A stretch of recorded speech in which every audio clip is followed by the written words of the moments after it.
And nearly some joy for Reading. Hoylett. Lindelof, then Eriksson. More of a full game. We've seen tackles coming in, whereas I think in the first half Reading sat off them a little bit and at times showed a little bit too much respect. You have to respect a team like Manchester United, especially when you're playing against a team that's better than you. But there's respect and there's completely sitting off and being afraid. And I think Paul Ince will have said to his players, you know, don't be afraid, go a little bit higher up the pitch, get a little bit closer to them and don't allow them to get into any rhythm. Antony slipped in for Casemiro. It's a lovely finish. Dinked over the top of a committed goalkeeper.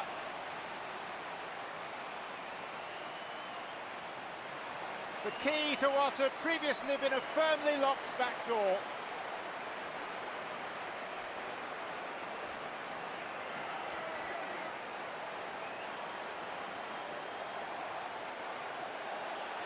Well, as we'd said in the first half about centre-backs making runs that would be unexpected, at times you may need that defensive midfielder doing it because he will be the last one to be marked. No Reading players bothered about him at the moment.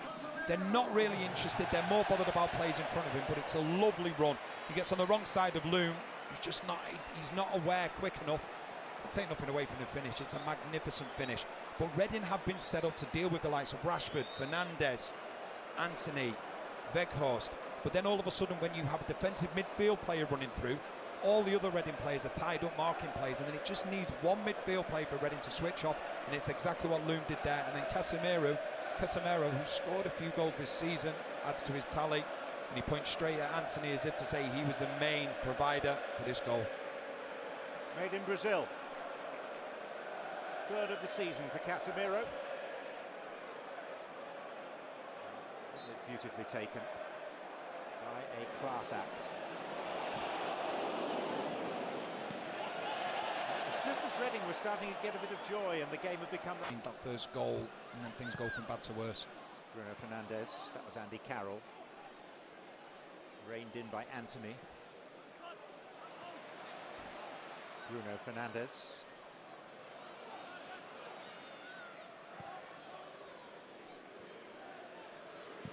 Casemiro. Well, it's crept in via, I think, a little deflection en route, possibly. Very different goal to his first. Lumley's dive, not enough.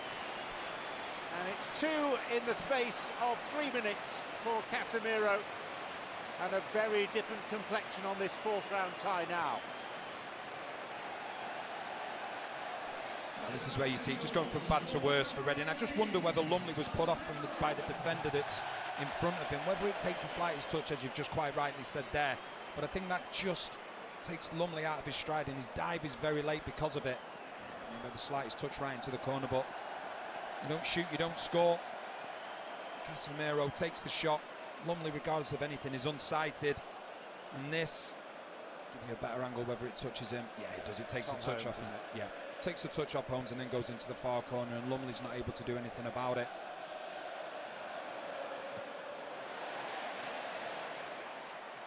Just love watching Casemiro play, just not... Bruno Fernandes. Wan-Bissaka. Oh, goodness me, that was Carroll, he's on a yellow card. The referee's playing an advantage, now he's going to go back. And this is going to be a sad exit for Andy Carroll. One of the last big stages of his career, and he's sent off at Old Trafford. I think we can take it back to 3 instances. The first one, the poor challenge on Eriksson, where he didn't get a yellow card. That was the start of his frustration. Then frustration got even bigger on the challenge against Malacia. And then this one against Casemiro. He slides in, and there can only be one outcome. I think Paul Ince will be very, very frustrated with him, because arguably the most experienced player on the pitch for Reading. The walk of shame and frustration.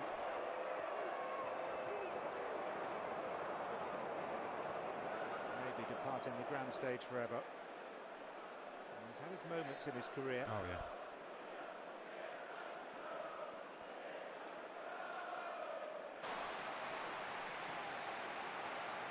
Look at Rashford at the moment. He has to be one of the best performing players in not just the Premier League, in Europe, in world football at the moment, playing with such... Bruno Fernandes, and flicked in by Fred.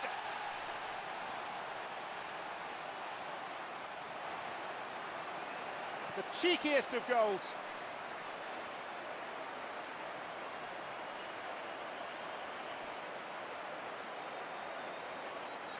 And this game has run away from Reading in the space of just over 10 minutes. It's brilliant from Fred, but it's even better from Fernandes because he's so aware of the run. It's another close call. It'll be interesting to see what that one is. It's a great finish from Fred. We just see he take the quick corner between Anthony and Fernandes, and Fred makes that run to the near post. I just wonder whether that could be seen as offside. It was so close. Too difficult to be able to tell from what we were given. It's going to be a close call. Fred is still mid-celebration, and hoping that no one's going to spoil his fun.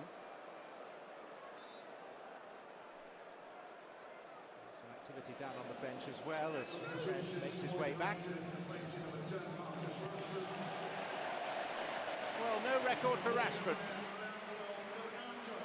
Having had that first half goal disallowed, in contentious circumstances he won't get to score in 10 consecutive home games.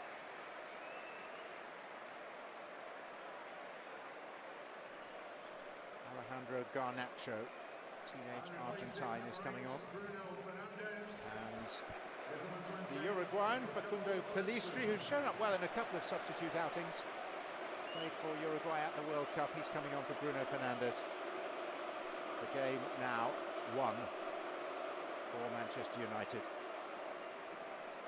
As you quite rightly said, Ten Hag can now bring some of his more senior players off. But there's so much excitement with Pellistri and Garnacho. Next wave of younger players coming through in Manchester United. You see the response from the fans when they entered the pitch.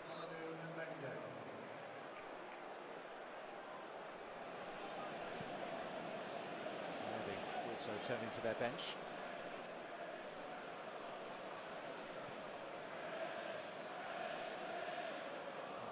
First of all, of Fred's goal.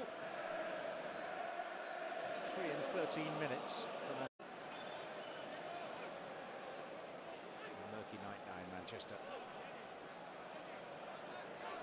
Both the City's senior clubs are heading through to the 5th round of the Cup. City already there. And Reading have got one back. And it didn't take long for the substitute to make an impact. 21-year-old Amadou Mbeng, a centre-back signed from Metz, scores at Old Trafford. What an impact as well. Anthony's initially marking him and he just gets away from Anthony far too easily. Mbeng, you see, he's got the free header. It's a good header as well. He heads it down into the ground. But Anthony just leaves him. It's a simple run that he makes.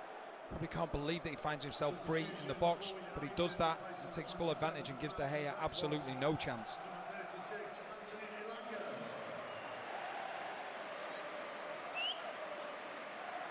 Elanga and Menu are the 2 remaining substitutes coming on for Manchester United.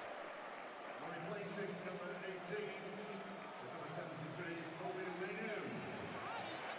And there will be no first ever senior hat-trick for Casemiro, but a very pleasant pair of goals tonight. Another outstanding performance. He just makes the game look so easy and plays it with a smile on his face as well.